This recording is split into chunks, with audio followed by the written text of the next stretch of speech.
नमस्कार. श्री स्वामी समर्थ सर्वांना. श्लोक दादूस चॅनलमध्ये तुम्हा सगळ्यांचे खूप खूप स्वागत आहे. स्वामी तुम्हा सगळ्यांना कायम सुखी ठेवो ही स्वामीचरणी प्रार्थना करते आणि आजच्या व्हिडिओला सुरुवात करते. तर आजचा व्हिडिओ असा आहे की आता रविवारी म्हणजेच की 20 ऑक्टोबरला संकष्टी चतुर्थी आहे. तर या दिवशी मग आपल्याला एक उपाय करायचा आहे. आपल्या मुलांची प्रगती होत नसेल अभ्यासात, अभ्यास करून पण, किंवा मुलांना नजर बाधा वगैरे असेल किंवा इडापिडा असेल, कोणतीही अडचण असेल मुलांची, किंवा तुमचा मुलगा मोठा असेल, त्याला नोकरीमध्ये प्रगती होत नसेल किंवा नोकरी लागत नसेल, कोणती जी पण काय अडचण असेल मुलांबद्दल, तर संकष्टी चतुर्थीच्या दिवशी 11 लवंगाचा काय उपाय करायचा आहे ते आजच्या व्हिडिओमध्ये आपण बघणार आहोत. त्यामुळे व्हिडिओ शेवटपर्यंत नक्की बघा. व्हिडिओ जर तुम्हाला आवडला तर व्हिडिओला लाईक करा आणि चॅनलला सबस्क्राईब करा. म्हणजेच काय होईल की इथून पुढं नवीन जे व्हिडिओ येतील त्याबद्दल तुम्हाला माहिती होईल. तर मग काय करायचं आहे, संकष्टी चतुर्थी रविवारी आहे, तर या दिवशी आपल्याला उपवास करायचा आहे. म्हणजे मुलांच्या आईने उपवास करायचा आहे. हा उपाय मग वडील किंवा आईच करू शकतात मुलांसाठी. जर आईला मासिक धर्म असेल तर मग वडिलांनी हा उपाय केला तरी हरकत नाही. तर मग त्या दिवशी काय करायचं आहे की मग सकाळीच आपल्याला लवकर उठल्यानंतर मग गणपती बाप्पांना अभिषेक घालायचा आहे. अभिषेक करत असताना म्हणजे सगळ्यात पहिली गोष्ट, अभिषेक करत असताना साध्या पाण्याने अभिषेक करायचा आहे. त्यानंतर मग पंचामृत बनवून गणपती बाप्पाला अभिषेक घालायचा आहे. आणि मग तुम्हाला एक पूजा मांडायची आहे. म्हणजे लाल वस्त्र, चौरंग किंवा पाट घ्यायचा आहे आणि त्यावरती लाल वस्त्र अंथरायचं आहे. आणि त्यानंतर मग गणपती बाप्पाची स्थापना करायची आहे. ज्यावेळेस तुम्ही अभिषेक करत आहात त्यावेळेस मग ओम गण गणपते नमः, ओम गण गणपते नमः या मंत्राचा मग जप करायचा आहे 108 वेळा. अभिषेक झाल्यानंतर गणपती बाप्पाच्या मूर्तीची स्थापना करायची आहे. स्थापना झाल्यानंतर मग तुम्ही हा जो उपाय करणार आहात तो दिवसभरातून कधी पण उपाय करू शकता. फक्त एवढंच की दुपारी 12 ते 1 ह्या दरम्यान आपण कोणतीही सेवा करत नाही देवांची, त्यामुळे मग ह्या वेळेस तुम्हाला जमणार नाही. तर हा उपाय तुम्ही सकाळी पण करू शकता किंवा संध्याकाळी पण करू शकता. तर तुम्ही हा उपाय मग घरी करायला जमत असेल तर घरी करू शकता, किंवा तुमच्या जवळपास जर गणपती बाप्पाचं मंदिर असेल तर मग मंदिरात केलं तर ती सगळ्यात उत्तम होईल. तर मग काय करायचं आहे, तुम्हाला 11 लवंग घ्यायचे आहेत. लवंगा चांगल्या घ्यायच्या आहेत, म्हणजे फूल असलेल्या लवंगा घ्यायच्या आहेत. म्हणजे त्या तुटलेल्या वगैरे किंवा जास्त दिवस झालेल्या खराब अशा घेऊ नका, चांगल्या लवंग घ्यायच्या आहेत. आणि मग तुम्हाला जर 2 मुलं असतील किंवा 3 असतील तर मग प्रत्येकासाठी वेगवेगळ्या घ्यायचे आहेत. म्हणजे 2 मुलं असतील तर पहिले 11 घ्यायचे आहेत आणि मग परत दुसऱ्या मुलासाठी म्हणून 11 लवंगा अशा घ्यायच्या आहेत. मग त्यातल्या काय करायचं आहे, तुम्हाला गणपती बाप्पाची जिथे आपण पूजा मांडली आहे तिथे आसन घेऊन त्या आसनावरती बसायचं आहे. आणि त्यानंतर मग तुम्ही एक तुपाचा दिवा लावायचा आहे गणपती बाप्पाला.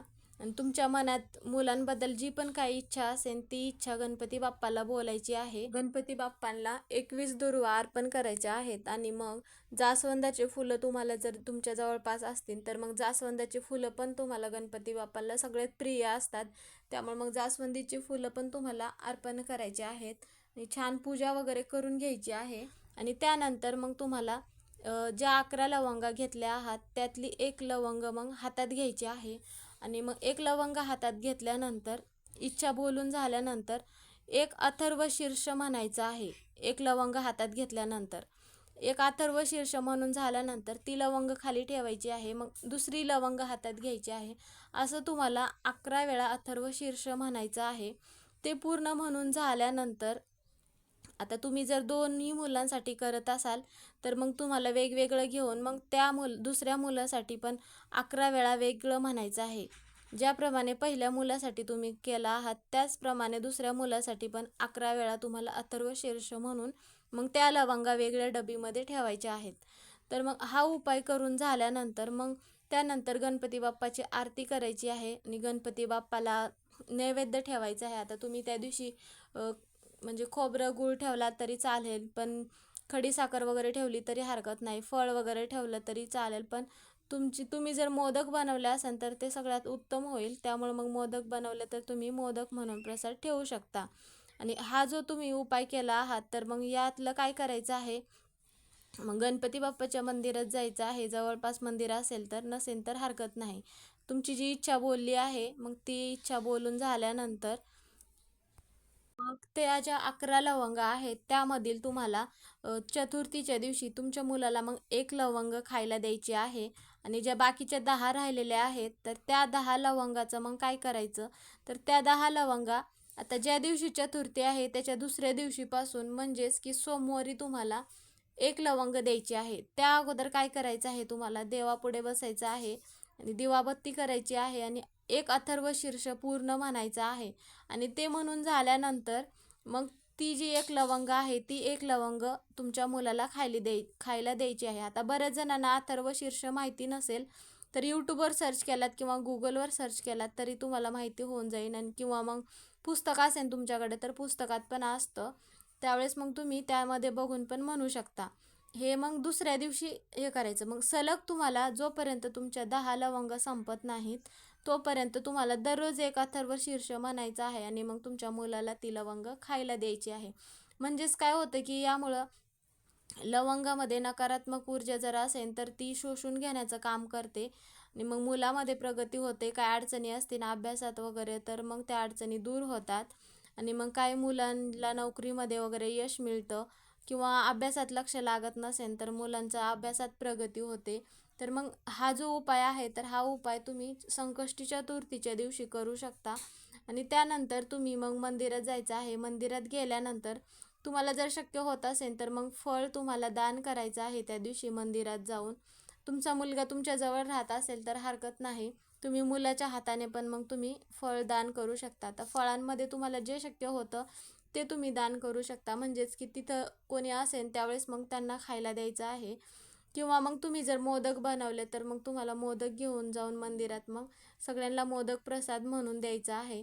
तर मग हा उपाय करून झाल्यानंतर ज्या पण काही तुमच्या मुलामध्ये अडचणी असतील किंवा इडापिडा असेल किंवा नजरबाधा वगैरे असेल, ती कोणतीही अडचण असेल तर ती अडचण मग दूर होण्यास मदत होते. तर त्यामुळे मग हा उपाय तुम्ही संकष्टी चतुर्थी रविवारी आहे तर या दिवशी दिवसभरातून संध्याकाळपर्यंत हा उपाय कधीही करू शकता. फक्त एवढीच गोष्ट आहे की 12 ते 1 दुपारी ह्या वेळेत मग आपण कोणतीही सेवा करत नाही देवांची. त्यामुळे मग 12 ते 1 ह्या वेळेस तुम्ही हा उपाय करू नका. तर मग त्यानंतर तुम्ही संध्याकाळी हा उपाय करू शकता. तर मग हा उपाय सगळे करू म्हणजे आई आणि वडील हे उपाय करू शकतात. तर मग जर आईला मासिक धर्म असेल तर किंवा घरात सुतक किंवा असेल तर मग त्यावेळेस तुम्हाला हा उपाय करता येणार नाही. मग तुम्ही ज्यावेळेस पुढची चतुर्थी येईन त्यावेळेस तुम्ही मग हा उपाय नक्की करून बघा.